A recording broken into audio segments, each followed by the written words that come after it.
लासा और मासा पर आधारित क्वेश्चन कराए जा रहे थे पिछली क्लास में, ठीक है ना। उससे आगे चलते हैं, लासा और मासा पे आधारित क्वेश्चन लेते हुए। देखो पहला क्वेश्चन है, तीन संख्याओं का अनुपात 4:5:7 है। इनका मासा महत्तम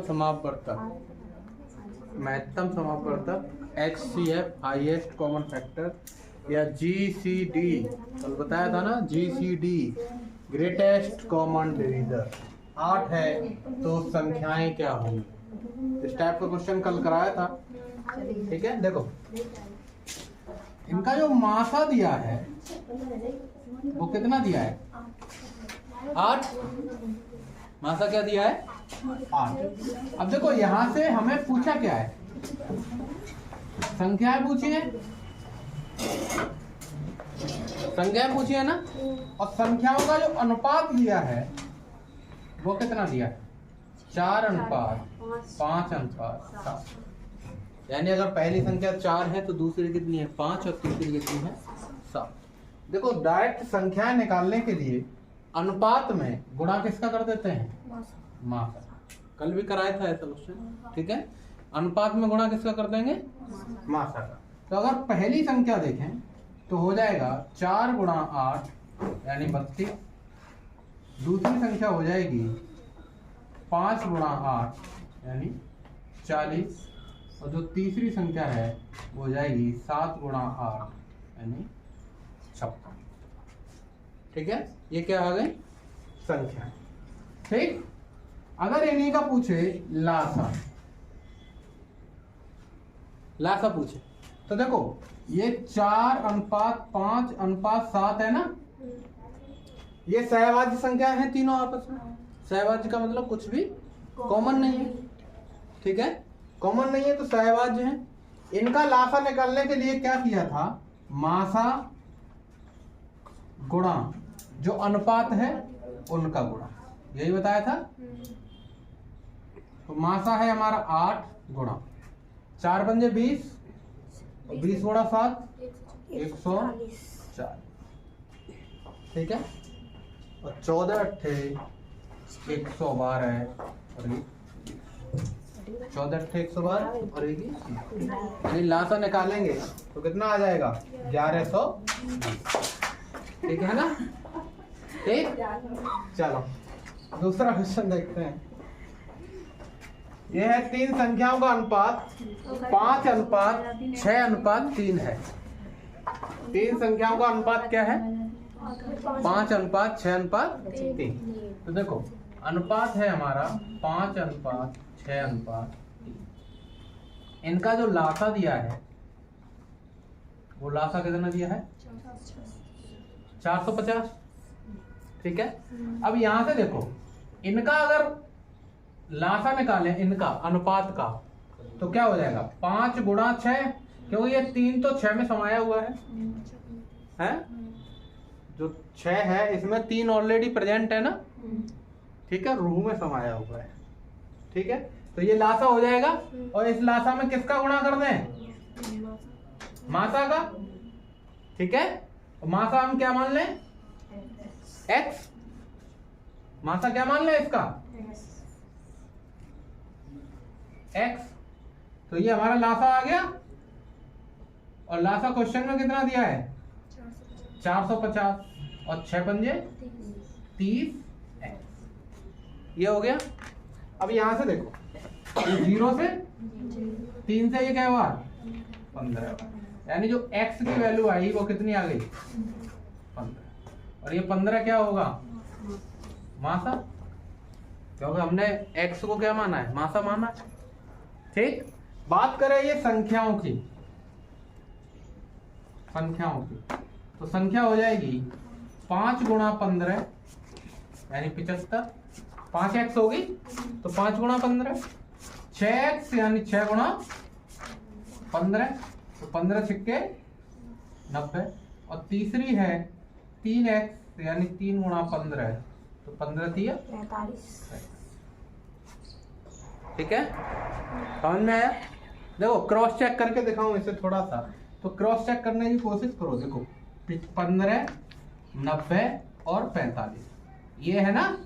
इनका लासा निकाल के देखो तो सबसे बड़ी संख्या का भाग देते, 15 दिख रही होगी, 15 पंजे 75, 15 छिक्के 90 और 15 तिया 45, यही होगा।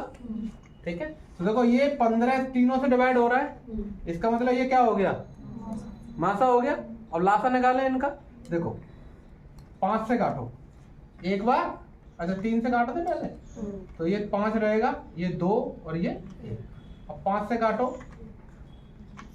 2 से ये 5 रहेगा, 1 1, अब 5 से 1 1, तो लासा हो जाएगा हमारा 15 गुणा 3 गुणा 2 गुणा 5, ये होगा लासा।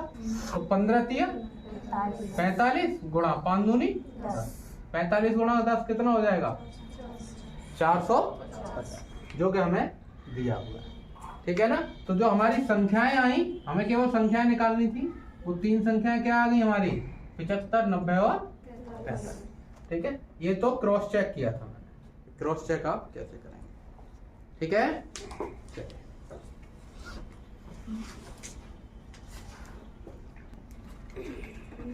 देखिए अगला क्वेश्चन है, वह बड़ी से बड़ी संख्या जो 24 60 और 84 को पूरी विभाजित करे। ठीक है, देखिए किसी भी क्वेश्चन में अगर बात हो रही है किसकी, बड़ी से बड़ी या बड़ा से बड़ा, इसमें हम क्या निकालते हैं, HCF। क्यों, क्योंकि HCF का नाम ही है हाईएस्ट कॉमन फैक्टर, बड़े से बड़ा कॉमन हो। ठीक है ना। तो जहां कहीं भी किसी क्वेश्चन में अगर बड़े से बड़ा दिखेगा तो वहां पर क्या निकालेंगे, HCF। यहाँ देखो बड़े से बड़ा दिख रहा है तो क्या निकालेंगे इसका, HCF। HCF किसका, 24 60 और 84। 24 60 और 84 का HCF निकालने की 2 विधि बताई है ना। ठीक है, एक भाग विधि और एक फैक्टर। तो भाग विधि से निकाल दें। देखो 24 से पहले 24 का भाग दो किसमें, 60, 24 दूनी 48, कितना बचा 12, इसका भाग कितने में, 24, 12 दूनी, कुछ नहीं शेष बचा। ये जो अंतिम डिवीजर है यही क्या होगा, HCF। इन दोनों से तो HCF कितना आ गया, 12। आगे देखते हैं क्या ये 84 को विभाजित कर रहा है या नहीं कर रहा। तो 12 का भाग अब किस में दे दें, 84, 12 सत्ते 84, कुछ नहीं बचा। यहाँ से भी 12 आ गया, इसका मतलब जो HCF हुआ इन 3 संख्याओं का, 24 60 और 84 का, वो कितना हो गया, 12। ठीक है ना।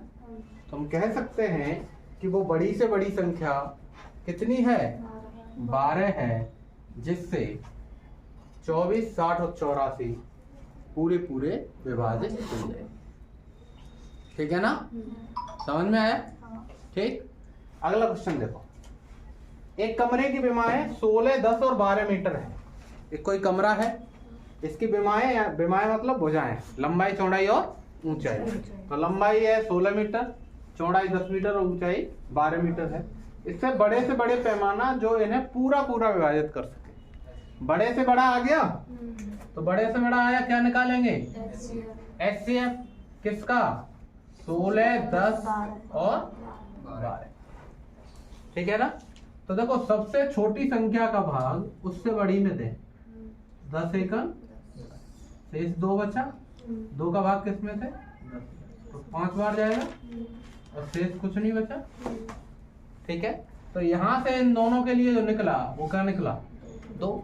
अब इस 2 का भाग 16 में भी 2 की देख लो, 2 का भाग कितने में, 16, 2 8, कुछ नहीं बचा। इसका मतलब जो HCF आया वो कितना आया, 2। और यही 2 मीटर बड़ी से बड़ी माप होगी जिससे ये तीनों विमाएं पूरी नापी जा सके। यानी अगर 2 मीटर का पैमाना है तो इसकी लंबाई चौड़ाई और ऊंचाई कुछ भी नाप लो, वो पूरा नप जाएगा। ठीक है ना।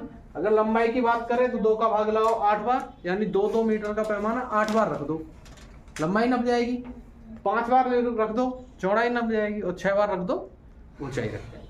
ठीक है ना। तो अगर कहीं पे भी बड़े से बड़े की बात हो रही है तो वहां पर क्या निकालेंगे, HCF। ठीक।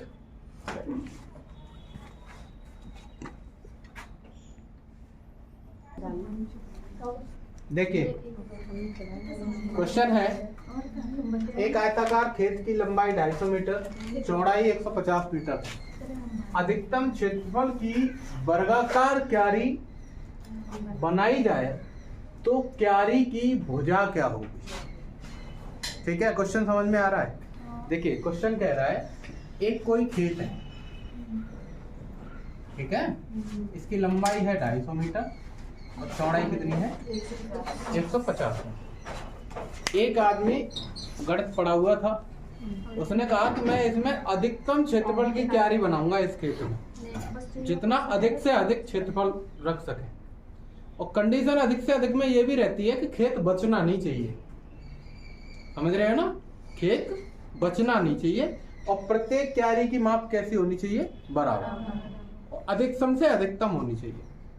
ठीक है ना। तो हमसे वो पूछ रहा है कि ऐसे उसने क्यारी बना दी, मान लीजिए वर्गाकार क्यारी है, यानी जितनी लंबाई है उतनी ही क्या है, चौड़ाई है। तो हमसे पूछा है कि ये बताओ इसकी जो एक भुजा होगी वो कितनी। ठीक है, समझ में आया। ठीक, देखो यहां से देखो, अधिकतम की बात है, और अधिकतम के लिए क्या निकालते हैं, HCF। और HCF निकालेंगे तो किस किस का, 250 और 150, यानी 250 और कितना 150। तो 150 का भाग दो किसमें, 250, एक बार बचा कितना 100, 100 का भाग 150 में एक बार, फिर बचा कितना 50, और 50 का भाग कितने में 100, 50 दूनी। जो अंतिम डिवीजर होगा वही क्या होगा, S, यानी जो HCF आया वो कितना आया 50। HCF कितना आया 50। ठीक है, तो ये जो भुजा होगी जिसकी, वो कितने मीटर चौड़ी होगी, 50। ठीक है ना, उसकी जो भुजा होगी वो कितने मीटर की होगी, 50। ठीक है, समझ में आया। चलिए देखिए, ये तो आ गई आपकी क्यारी की भुजा। ठीक है, अगर ये इसी क्वेश्चन में पूछ लेता कि क्यारियों की संख्या बताओ, क्यारियों की संख्या बताओ, तो देखो क्या होता कि खेत का क्षेत्रफल बराबर होता एक क्यारी का क्षेत्रफल गुणा क्यारियों की संख्या, यही तो होता। ठीक है, एक क्यारी का क्षेत्रफल गुणा क्यारियों की संख्या। तो खेत का क्षेत्रफल हमारा हो जाएगा लंबाई गुणा चौड़ाई। लंबाई गुणा चौड़ाई होता है, आयताकार खेत है, क्यारी हमारी वर्गाकार है, क्यारी वर्गाकार है, तो क्यारी की भुजा हमने कितनी निकाल ली, 50। 50 का वर्ग गुणा x, x क्या है, क्यारियों की संख्या। ठीक है, तो यहां से अगर x निकालें तो ये हो जाएगा 250 गुणा 150 बटे 50 गुणा 50। ये 50 का स्क्वायर है ना, तो 50 गुणा 50 कर दिया। ये देखो 1 2 1 2 2 जीरो खत्म, 5 गुणा 5 25, तो ये 25 पूरा खत्म, बचा कितना 15। ठीक है, यानी कि अगर इस खेत में इस नाप की क्यारी बनाए, बड़ी से बड़ी माप की क्यारी बनाए वर्गाकार, तो वो कितनी क्यारियां बनेंगी, 15 क्यारियां बनेंगी। ठीक है, समझ में आया। चलो अगला क्वेश्चन देखते हैं। देखो, वह बड़ी से बड़ी संख्या जिसका 146, 171 और 196 में भाग देने पर प्रत्येक दशा में 21 शेष बचे। प्रत्येक दशा में कितना शेष बचा रहा है, 21। ठीक है, देखो बड़ी से बड़ी संख्या आ गई, इसका मतलब ये तो पता पड़ गया हमें निकालना क्या है, HCF। लेकिन ये कह रहा है कि अगर 146 में भाग दें HCF का तो कितना शेष बचे, 21। 171 में दें तो कितना बचे 21, और 196 में दें तो कितना बचे 21। ठीक है, तो देखिए इस टाइप के क्वेश्चन के लिए हम क्या करते हैं कि जो शेष बच रहा है उस शेष को पहले ही घटा देते हैं, जो संख्या दी है उसमें से क्या कर देंगे घटा देंगे। तो देखो 146 में से 21 गया तो कितना बचेगा 125 बचेगा, 5 में से 1 गया 5, 6 में से 1 गया 5, 4 में से 2 गया 2, 125। ये बचेगा 150। 71 में से 21 घटा दो 50 बचेगा। 96 में से 21 घटाओगे कितना बचेगा 175। ठीक है, समझ में? जो घटाने के बाद आया 125, 150 और कितना 175। अब इन तीनों का हम क्या ले लें HCF। तो जो संख्या आएगी वही हमारा आंसर होगा कि उस संख्या का अगर इसमें इसमें और इसमें भाग दें तो प्रत्येक दशा में कितना शेष बचेगा 21। ठीक है, तो देखो 125, 150 और 175 इनका आप HCF निकालोगे। HCF निकाले देखो वैसे दिख रहा होगा 25 से ये भी कट रहा है, ये भी कट रहा है, ये भी कट रहा है, तो सीधा सीधा निकालूं। ये देखो एक 25 गुणा 5 लिखेंगे और ये 150 को 25 गुणा 6 लिखेंगे और 175 को 25 गुणा 7 लिखेंगे, ये होगा। तो देखो इन तीनों में जो ये संख्या है 25 ये तो कॉमन है, और ये जो 5, 6 और 7 है ये सहभाज्य संख्याएं हैं, इनसे तो कुछ कॉमन बनना नहीं, तो इनका जो HCF आएगा वो कितना आ जाएगा 25। ठीक है, तो हम कह सकते हैं कि वह बड़ी से बड़ी संख्या कितनी होगी 25, जिसका अगर हम 146, 171 और 196 भाग दें तो प्रत्येक दशा में कितना शेष बचे 21 शेष बचेगा। ठीक है, तो 25 का भाग देख लो, 25 पंजे 125, 21 बचा, 25 छक्के 150, 21 बचा, 25 सत्ते 175, 21। ठीक है, तो हमारी संख्या कितनी आ जाएगी 25। ठीक है, चलिए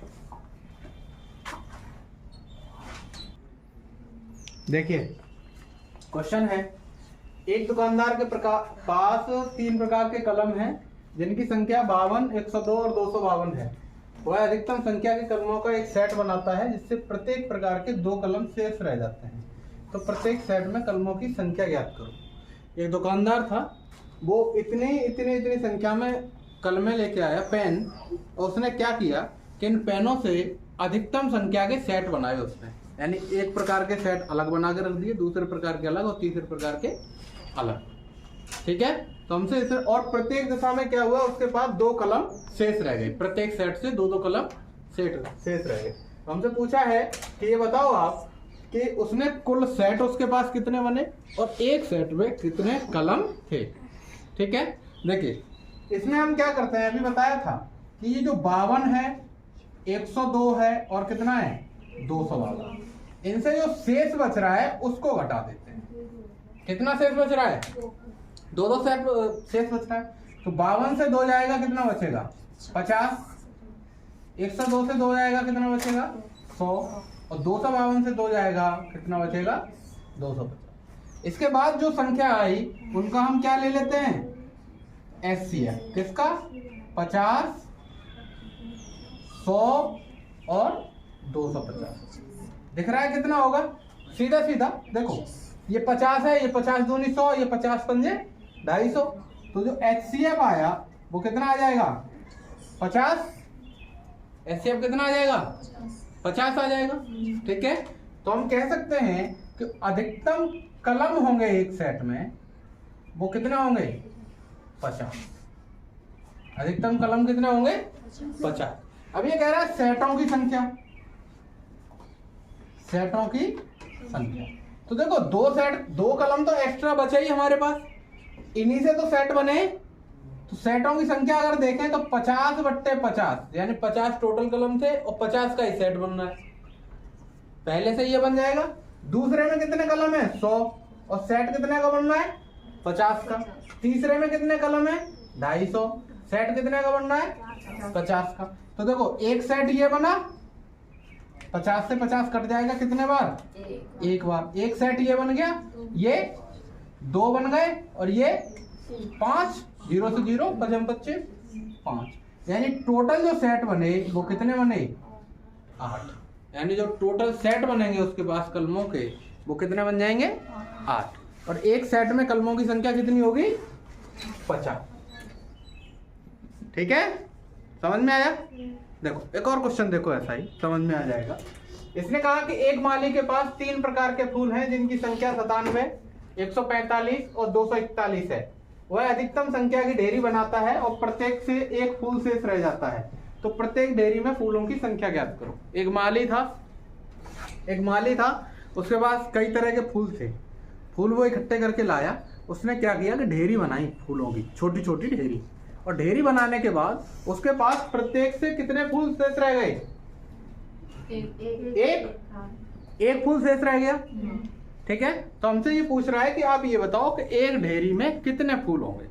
ठीक है, तो देखो वही 197 माइनस 1 कितना बचा? 96। 145 माइनस 1 कितना बचा? 144।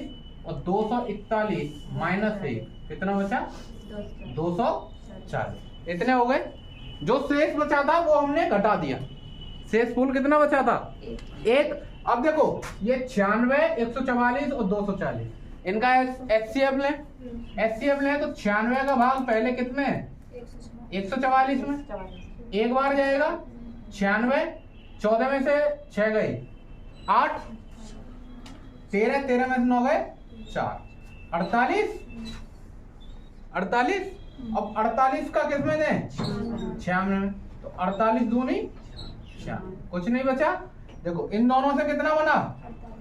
48। चेक करते हैं 48 से 240 बनना है या नहीं बनना। तो 48 का भाग कितने में दें? 240 में। ठीक है, तो देखो 5 बार चला जाएगा।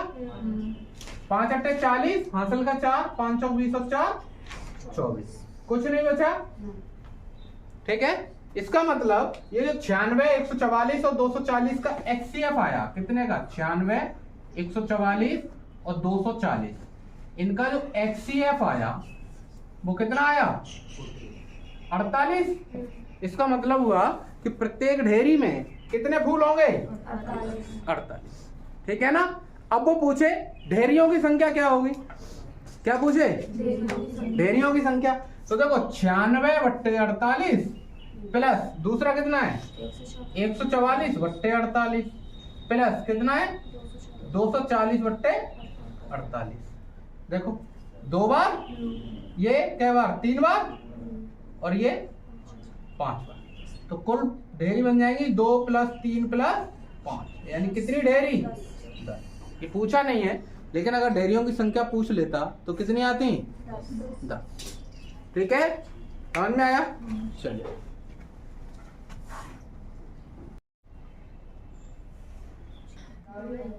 देखिए क्वेश्चन है, वह बड़ी से बड़ी संख्या जिसका 351, 524 और 697 में भाग देने पर प्रत्येक दशा में समान शेष बचे। देखिए अगर इस टाइप का क्वेश्चन हो कि प्रत्येक दशा में समान शेष बचे, तो हम क्या करते हैं कि जो संख्या हमारी दी है 524, इससे छोटी संख्या 351, इसको घटा दो। ठीक है, इसके बाद में जो हमारी दी है 697, इसमें से 524 घटा दो, बड़ी से जो बड़ी है उससे छोटी। ठीक है ना। और 697 से कितनी घटा दें? 351। ठीक है, देखो जो सबसे छोटी संख्या है उसको उससे बड़ी में से घटा दो, और जो उससे बड़ी है उसको सबसे बड़ी में से घटा दो, और सबसे बड़ी में से वो घटा दो, यानी तीनों को आपस में एक दूसरे से घटा दो। ठीक है ना। उसके बाद जो भी आएगा, देखो यहां से ये घटाओ तो 4 में से 1 गया 3, ये 12 में से 5 गए 7, यहाँ 4 में से 3 गया 1, 173। ठीक है, इसके बाद ये देखो 7 में से 4 गए 3, 9 में से 2 गए 7 और 6 में से 5 गया 1। ठीक, अब देखो इसमें से इसे घटाओ, 7 में से 1 गया 6, 9 में से 5 गए 4 और 6 में से 3 गए 3। ठीक है, तो ये जो 3 संख्याएं आई 173, 173 और 346, ये 3 आई। इन 3 का अगर हम HCF ले लें, क्या लेंगे? HCF। क्यों? क्योंकि बात किसकी हो रही है? बड़ी से बड़ी की। तो इन तीनों का HCF लेकर जो HCF आएगा वही बड़ी से बड़ी संख्या होगी, जिसका अगर इसमें इसमें और इसमें भाग दें तो बराबर शेष बचेगा। ठीक है, तो देखो ये दोनों तो 173 है, यहां से तो 173 बन गया। इसमें थोड़ी सी प्रॉब्लम हो रही होगी। अब आप ये देखो, ये जब 173 है तो इसको भी 173 बनाने की कोशिश करें। तो देखो 173 गुणा 2 होता है, 2 3 6, 2 7 14 और 2 1 2 3। ठीक है, तो देखो 173 इसमें भी है, इसमें भी है, इसमें भी है। तो HCF कितना हो जाएगा? 173। यानी वो बड़ी से बड़ी संख्या 173 होगी, जिसका इसमें भाग दें, इसमें भाग दें और इसमें भाग दें तो प्रत्येक दशा में कैसा शेष बचेगा? समान। ठीक है, समझ में आया? एक और क्वेश्चन देखो ऐसा ही। इसने कहा 545, 863 और 969 में अगर भाग दें तो प्रत्येक दशा में कैसा शेष बचे? समान। तो 863 से कितना घटा दें? 545 और 969 से कितना घटाएं? 863 और 969 से कितना घटाएं? 545। इनको घटाने के बाद जो भी आएगा क्या आएगा? देखो 13 में से 5 गए 8, या 5 बचा, 5 में से 4 गया 1, या कितना बचा? 8, 8 में से 5 गए 3, 318। ठीक, यहां से देखो 9 में से 3 गए 6, 6 में से 6 गया 0 और 1। ठीक है, इसको घटाओ 4 2 4, ये हुआ। ठीक है, यानी हमारे पास 3 अंक आए। कौन कौन से? 318, 106 और 424। इन तीनों का क्या ले लें? HCF ले लें। अब देखो इनका HCF लेने के लिए थोड़ा सा दिमाग लगाओ। देखो ये कितना है? ये कितना है? ये कितना है? 24। ये तीनों 6 से कट रहे हैं ना। ये देखो एक 6 तो हमारे पास प्रेजेंट है। ये अब 106 का ये 3 बार कट रहा है, या 3 का गुणा करके देखें तो 3 से कटा रहा है, 3 1 3। ठीक है, यानी हम 318 को लिख सकते हैं 106 गुणा 3। और 106 तो हमारा है ही है, 106 गुणा 1 और 424। देखो इसको हम 106 गुणा 4 लिख सकते हैं, 4 6 24 और 4 1 4। तो इन तीनों से कॉमन क्या आया? 106। यानी जो हमारा HCF है वो कितना हो जाएगा? 106। यानी कि वो बड़ी से बड़ी जो संख्या है जिसका इसमें इसमें और इसमें भाग दें तो प्रत्येक दशा में कैसा शेष बचेगा? समान। ठीक है, देखे दिखाऊं। देखो 106 का भाग क्रॉस चेक करा रहा हूं बस। पहले आप दो 545। देखो 5 बार कट रहा है, 5 1 5, 5 बार दें तो 530 होगा। शेष कितना बचा? 15। ठीक है, 106 का भाग इसमें दिया, कितना शेष बचा? 15। अब 106 का भाग कितने में दें? 863 में 8 बार जाएगा, 8 बार दो, 8 6 48, 8 1 8। 13 में से 8 गए 5 1, कितना शेष बचा? 15। दोनों समान आए। तीसरे में भी देख लो कि 106 का भाग किस में दें? 969। क्या बार जाएगा? 9 बार। 9 बार दो, 9 6 54 और 9 1 9। ठीक है, 9 में से 5 गए, 9 में से 4 गए 5 1, कितना शेष बचा? 15। तो देखो प्रत्येक दशा में बराबर शेष आ रहा है। और यही हमसे कहा है कि वह बड़ी से बड़ी संख्या जिसका अगर इसमें इसमें और इसमें भाग दें तो प्रत्येक दशा में क्या शेष बचे? समान शेष बच रहा है। तो हमारा जो आंसर होगा वो कितना हो जाएगा? 106। ठीक है, अगर इसी तरह से आप 173 का भाग इसमें इसमें और इसमें दोगे तीनों में तो कितना जो भी शेष बचेगा वो तीनों में कैसा बचेगा? समान। ठीक है, समझ में आया? चलिए आगे देखते हैं अगली क्लास में।